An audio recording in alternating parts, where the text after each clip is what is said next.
kung wala ka, nasaan na kaya? Sino ba ang tinutukoy ng mensahe kundi ang ating Panginoong Hesus?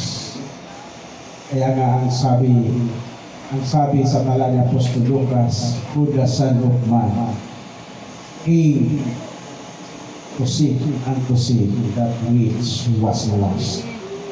Kaya mga kapatid, yun ang layunin ng ating Panginoong Hesus. Bakit sa kabila ng kanyang kadyusan, siya ay nagkatawang tao upang ganapin ang misyon, upang iligtas ang mga tao mula sa kasalanan.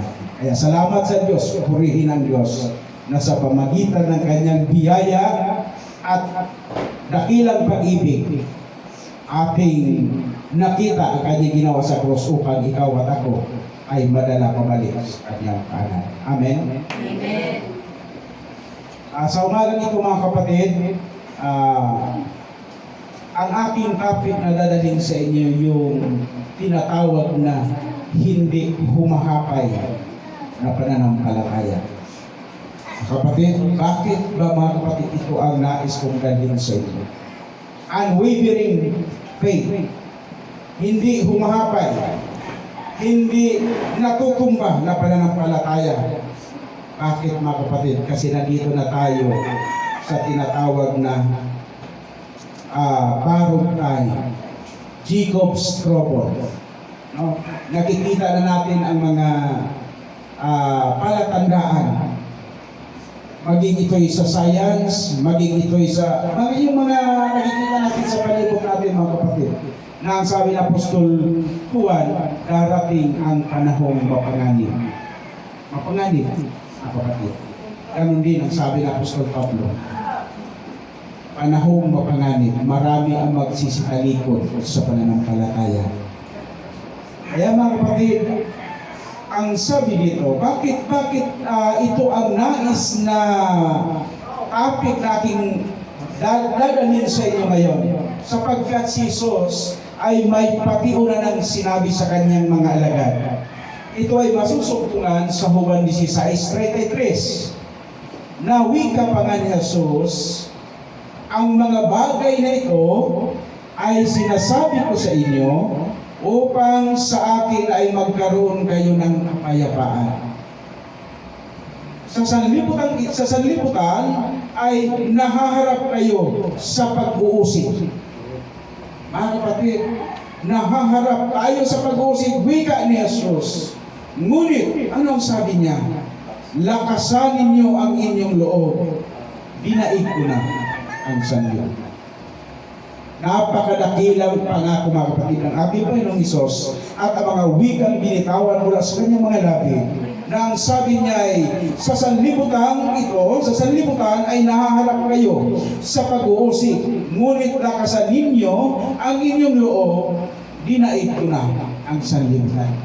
Mga kapatid, ang sabi ni Jesus, lakasan ninyo ang inyong loob.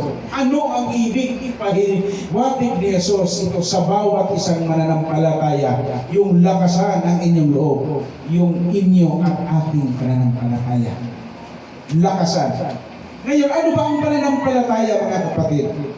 Ang pananampalataya ay napakahalaga sa bawat isa sa atin.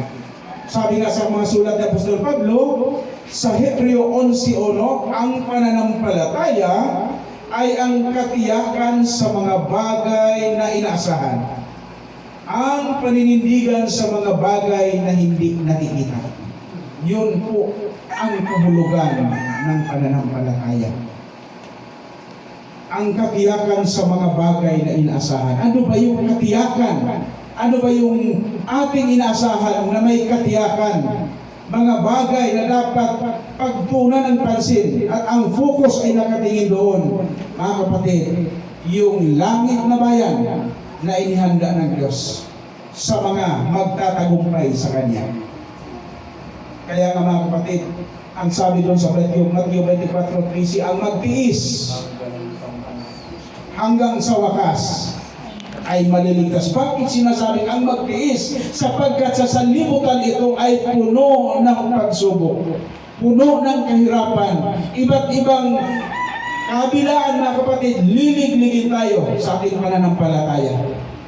Mga kapatid, gaya ng ating kapatid na si Sister Esther, nilig-lig. No? Isang linggo pa lang mula pagkamatay ng kanyang mahal na asawa, sumunod naman ang kanyang mahal na apo. No? Mga kapatid, lilig-ligin ka.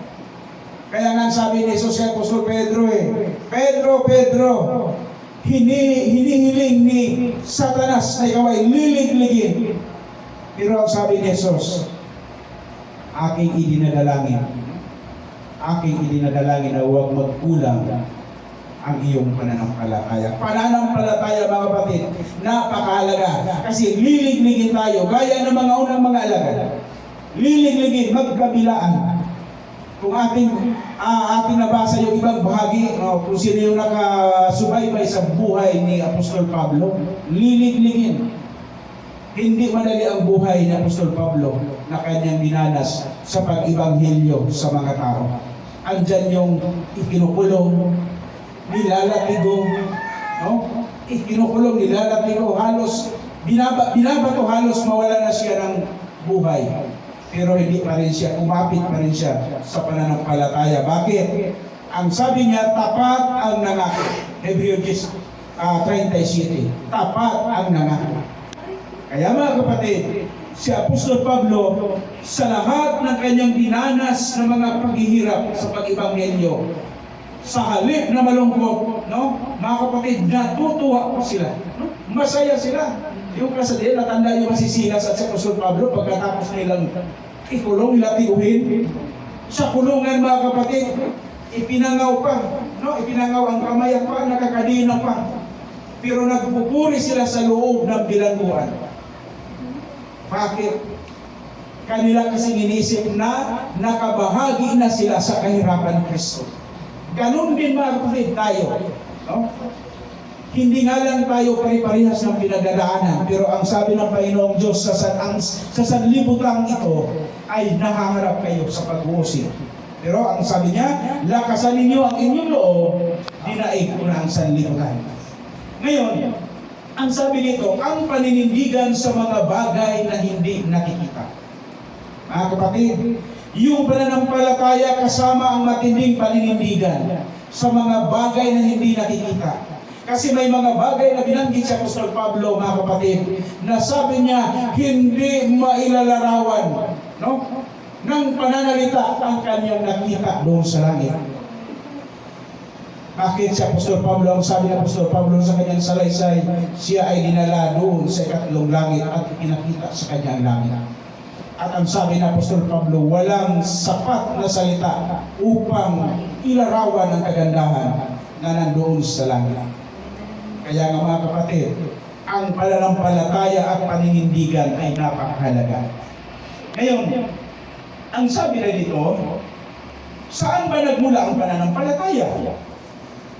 At bakit napakahalaga ang pananampalataya? Wika nga ni Apostol Pablo sa Roma 10:17, ang pananampalataya ay nanggaling sa pakikinig.